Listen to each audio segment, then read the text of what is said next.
مشیت ہے۔ تو میں عرض کر رہا تھا آپ سے کہ آپ اپنی زبان سے اقرار کریں کہ اللہ بے نیاز ہے۔ ایک بار پھر سے بولیے، اللہ بے نیاز ہے۔ لم یلد ولم یولد، نہ اس کی کوئی اولاد نہ وہ کسی کی اولاد، اللہ تعالیٰ اولاد سے بھی پاک ہے۔ ولم یکن لہ کفوا احد، اور اس کے کوئی ہمسر، کوئی اس کے جیسا نہیں ہو سکتا ہے۔ کیونکہ اللہ کی شان یہ ہے کہ اللہ نے پوری کائنات کو وجود بخشا۔ پوری کائنات حادث ہے، پوری کائنات کو پیدا کرنے والا، وجود بخشنے والا اللہ ہے، مگر اللہ کی شان یہ ہے کہ وہ ہمیشہ سے ہے اور ہمیشہ رہے گا۔ اس کو کبھی موت نہیں آ سکتی۔ موت دینے والا کون ہے؟ اللہ۔ مگر اللہ کی شان یہ ہے کہ اللہ کو کبھی موت نہیں آ سکتی۔ اللہ نے دوسری جگہ قرآن مجید کے اندر ارشاد فرمایا، اللہ لا الہ الا هو الحی القیوم، اللہ ہے کہ جس کے سوا کوئی عبادت کے لائق نہیں۔ عبادت کس کی ہے؟ صرف اللہ کی ہے۔ زور سے بولیے، عبادت کس کی ہے؟ صرف اللہ کی ہے۔ ہم عبادت کریں تو کس کے لیے کریں؟ اللہ کے لیے کریں۔ نمازیں کس کے لیے؟ اللہ کے لیے۔ روزے کس کے لیے؟ اللہ کے لیے۔ حج کس کے لیے؟ اللہ کے لیے۔ زکوٰۃ کس کے لیے؟ اللہ کے لیے۔ غرض کہ انسان اپنی زندگی میں جتنے نیک اعمال کرے، جتنے نیک اعمال کرے، ان تمام کو صرف اور صرف اللہ کے لیے کرنا چاہیے۔ اس میں کسی کو شریک نہیں کرنا چاہیے، صرف اللہ کے لیے کرنا چاہیے۔ تو عبادت کس کے لیے ہے؟ اللہ کے لیے ہے۔ اللہ کے علاوہ کوئی اور عبادت کے لائق نہیں، اللہ کے علاوہ کوئی اور معبود نہیں۔ اللہ لا الہ الا هو الحی القیوم، اور اللہ کی شان یہ ہے کہ وہ خود سے زندہ ہے۔ اس کو کسی نے زندگی نہیں بخشی، کسی نے اسے وجود نہیں بخشا، وہ خود سے زندہ ہے۔ الحی القیوم، اور صرف یہ نہیں کہ وہ زندہ ہے، بلکہ اس کی شان یہ ہے کہ وہ زندگی عطا فرمانے والا بھی ہے۔ زندگی دینے والا کون ہے؟ اللہ ہے۔ ہم سب کو قیام دینے والا کون ہے؟ اللہ ہے، الحی القیوم۔ اور پھر اللہ نے فرمایا، لا تأخذہ سنۃ ولا نوم، اللہ کی شان وہ شان ہے کہ نہ اسے کبھی اونگ آتی ہے، نہ اسے کبھی نیند آتی ہے۔ نیند کا مطلب یہ ہے کہ انسان کے جو جسم کے اعضاء ہیں وہ ڈھیلے پڑ جائیں، جس کی وجہ سے وضو جو ہے وہ ٹوٹ جاتا ہے۔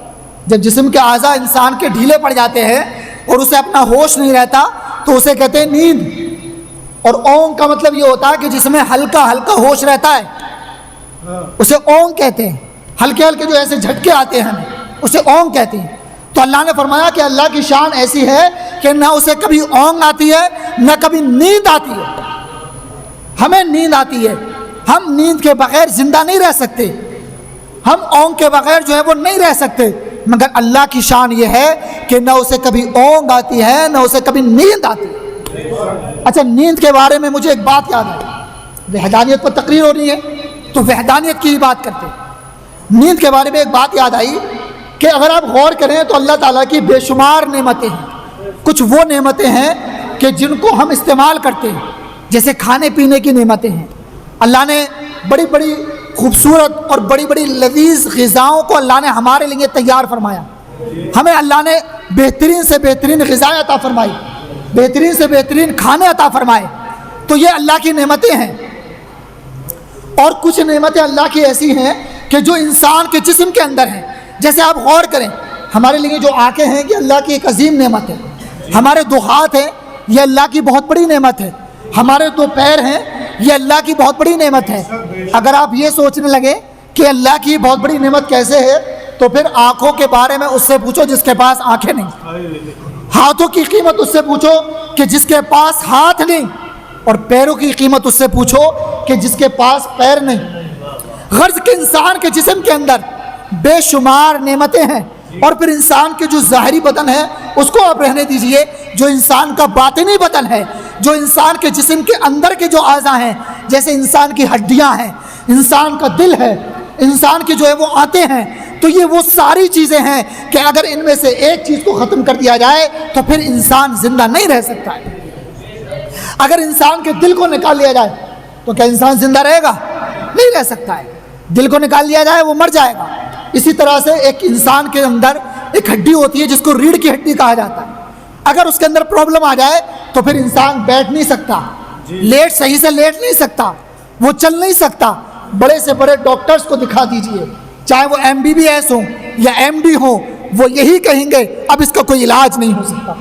تو معلوم یہ ہوا کہ اللہ کی بے شمار نعمتیں ہیں جو ہمارے وجود میں ہیں, ہمارے جسم کے اندر بھی ہیں اور ہمارے جسم کے باہر بھی ہیں, اور ان تمام نعمتوں میں جو سب سے بڑی نعمت ہے وہ ہے ایمان کی نعمت, ایمان کی دولت ہے. ابھی آپ کو اس کا اندازہ نہیں ہوگا کہ ایمان کی دولت کیسے ہو سکتی ہے سب سے بڑی.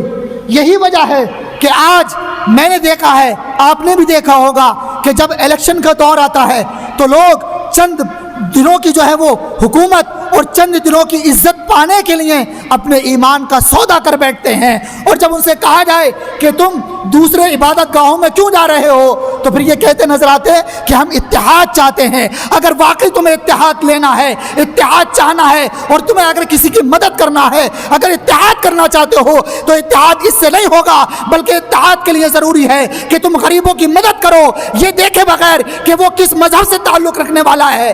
اگر وہ پریشان ہے تو اس کی مدد کرو, اگر وہ بھوکا ہے تو اسے کھلاؤ. میرے نبی کو دیکھو, میرے نبی کے پاس اگر سائل آتا تو چاہے وہ مومن ہو یا غیر مومن ہو, میرے نبی ہر ایک کی مدد کرتے نظر آتے. نعرہ تکبیر, نعرہ رسالت,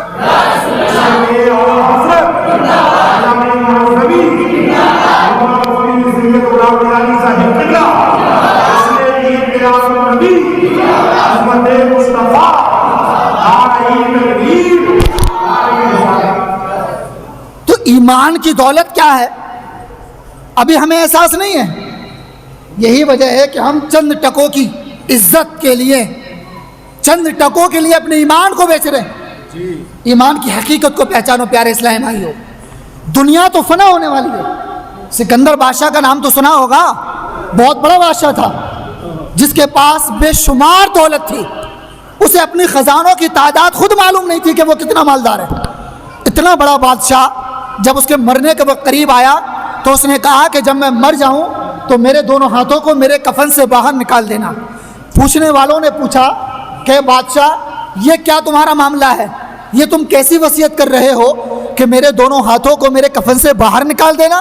تو بادشاہ کہنے لگا, سکندر بادشاہ جو وقت کا بہت بڑا بادشاہ تھا, وہ کہنے لگا سنو, میں دنیا والوں کو یہ پیغام دینا چاہتا ہوں کہ دنیا میں رہ کر اتنا بڑا مالدار شخص, اتنا بڑا بادشاہ, حکومت چلانے والا, سلطنت کا مالک, دولت کا مالک, جاہ و جلال کا مالک جو ہے وہ آج جب دنیا سے جا رہا ہے تو اس کے دونوں ہاتھ خالی ہیں, اس کے ہاتھوں میں کچھ نہیں ہے. معلوم یہ ہوا کہ دنیا کے اندر انسان چاہے کتنا مالدار کیوں نہ ہو جائے, کتنی عزتیں کیوں نہ کما لے, کتنی جو ہے حکومت, سلطنت, جاگیر, طاقت, عزت, شہرت کچھ بھی کر لے, مگر جب موت آتی ہے تو اس کے ساتھ اگر کوئی چیز جاتی ہے تو وہ ایمان کی دولت ہے.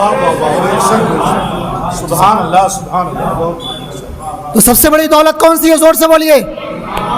ایمان کی دولت ہے.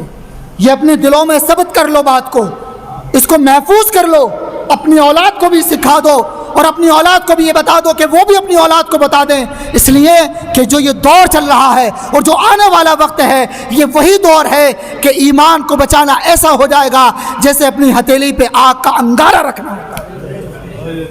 ایمان کو اگر بچا کے چلے گئے تو میرے پیارے اسلامی بھائیوں یاد رکھو کہ پھر آپ کی دنیا بھی کامیاب ہے اور آپ کی آخرت بھی کامیاب ہے. تو ایمان کی دولت سب سے بڑی ہے. ہمیں احساس کب ہوگا اس کا کہ ایمان کی دولت سب سے بڑی ہے؟ جب احساس ہوگا کہ جب ہم دنیا سے چلے جائیں گے اور جب پہلی منزل ہماری شروع ہوگی قبر کی, جب قبر میں ہم سے فرشتے سوال کریں گے نا, اور جب ہم جواب نہیں دے پائیں گے اگر, اس وقت ہمیں احساس ہوگا کہ ایمان کی دولت کتنی بڑی دولت ہے. ابھی احساس نہیں ہے, مرنے کے بعد پتہ چلے گا کہ ایمان کیا ہے. تو عرض کر رہا تھا کہ ایمان کی دولت سب سے بڑی دولت ہے, سب سے بڑی نعمت ہے. اور ان نعمتوں کے مابین ایک اور اللہ کی نعمت ہے جس نعمت کا نام ہے نیند. کیا نام ہے؟ نیند. میں آپ کو اس لیے بلوا رہا ہوں تاکہ آپ میری بات کو سمجھتے بھی رہیں اور آپ اچھے سے میری بات کو توجہ سے سنتے بھی رہیں, ورنہ میرا یہ مقصد نہیں ہے کہ میں آپ کو پریشان کروں بار بار بلوا کر کے. تو عرض یہ کر رہا تھا کہ اللہ نے بے شمار نعمتیں ہمیں عطا فرمائیں. ان نعمتوں میں ایک بڑی نعمت ہے نیند. آپ کو معلوم ہے کہ یہ نعمت کیوں ہے؟ اس لیے ہے نیند کی نعمت کے بارے میں اس سے پوچھو کہ جس بیچارے کو گولیاں کھا کھا کر کے بھی نیند نہیں آتی. دیکھا ہے نہیں دیکھا ہے؟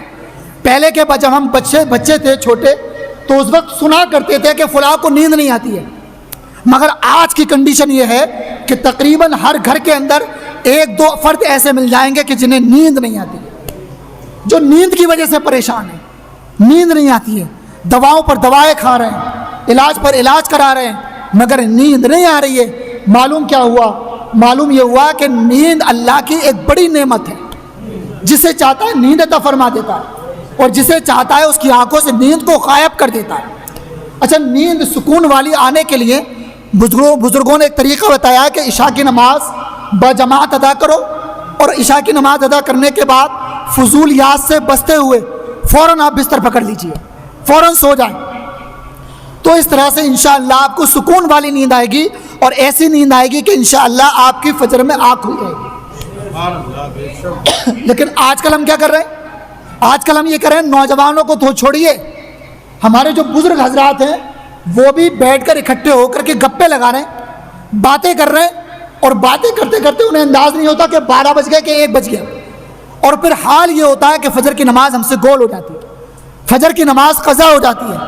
تو ایسی باتیں کرنے سے کیا فائدہ کہ جس کی وجہ سے ہماری نمازیں ختم ہو جائیں, ہماری نمازیں قضا ہو جائیں. نماز کی اہمیت کو سمجھو. اللہ تعالی ہم تمام کو عقل سلیم عطا فرمائے. زور سے بولیے آمین. تو اللہ نے کیا فرمایا؟ لا تأخذہ سنۃ ولا نوم, اللہ کو نہ اونگ آتی ہے نہ نیند آتی ہے. من ذا الذی یشفع عندہ الا باذنہ, اللہ فرماتا ہے کون ہے وہ ذات کہ جو اللہ کے یہاں بغیر اللہ کی اجازت کے شفاعت کرے. جب تک اللہ نہ چاہے تو کوئی شفاعت نہیں کر سکتا, بلکہ اللہ کی شان تو وہ شان ہے کہ جب تک اللہ نہ چاہے تو ذرہ برابر بھی آپ کو کوئی تکلیف نہیں پہنچا سکتا. اگر اللہ نہ چاہے تو ایک تنکا بھی اپنی جگہ سے ہل نہیں سکتا. اگر اللہ نہ چاہے تو پھر کبھی بھی کسی انسان کو بیماری نہ ہو. اگر اللہ نہ چاہے تو جس کو نہ چاہے اسے موت نہیں آ سکتی جب تک کہ اس کی مشیت نہ ہو. آپ نے دیکھا ہوگا کہ جب ابھی جو کچھ دن پہلے کی بات ہے, جب کورونا کا وقت تھا تو اس وقت ہر انسان خوف کے عالم میں تھا, کیونکہ اس وقت موتیں بہت تیزی سے ہو رہی تھی. کچھ نہیں پتا کہ کس کو موت آ جائے, تو ہر شخص ڈرا ہوا تھا. لوگ نمازیں پڑھ رہے تھے, عبادتیں کر رہے تھے, دعائیں کر رہے تھے, بزرگوں سے دعائیں کرا رہے تھے, علماء سے دعائیں کرا رہے تھے. ہر شخص ڈرا ہوا تھا کہ پتہ نہیں کس وقت موت آ جائے. کسی کو نہیں پتا, نوجوانوں کو بھی موت آ رہی تھی, بوڑھوں کو بھی موت آ رہی تھی. تو اب یہ جو موت آ رہی تھی اس کی وجہ سے جو انسان ڈرا ہوا تھا, اب بتائیے ہم جتنے یہاں لوگ موجود ہیں کہ ہم میں سے کسی کو موت آئی؟ ظاہر ہے نہیں آئی, تبھی تو موجود ہیں یہاں. اگر موت آ گئی ہوتی تو یہاں موجود ہوتے نہیں ہوتے نا. تو اتنا سوچ کیوں رہے ہیں آپ؟ ہم میں سے کسی کو موت نہیں آئی, ہم سب الحمدللہ زندہ ہیں. کہیے الحمدللہ. وجہ کیا ہے؟ وجہ یہ ہے کہ اللہ نے ہماری زندگی ابھی باقی رکھی ہے, اور جب تک انسان کی زندگی باقی ہے, دنیا اگر ادھر سے ادھر ہو جائے, پوری دنیا اگر اکٹھی ہو جائے اس بات پر کہ ہمیں مارنا چاہے, تو اگر اللہ کی مرضی نہ ہو تو ہمیں کوئی مار نہیں سکتا.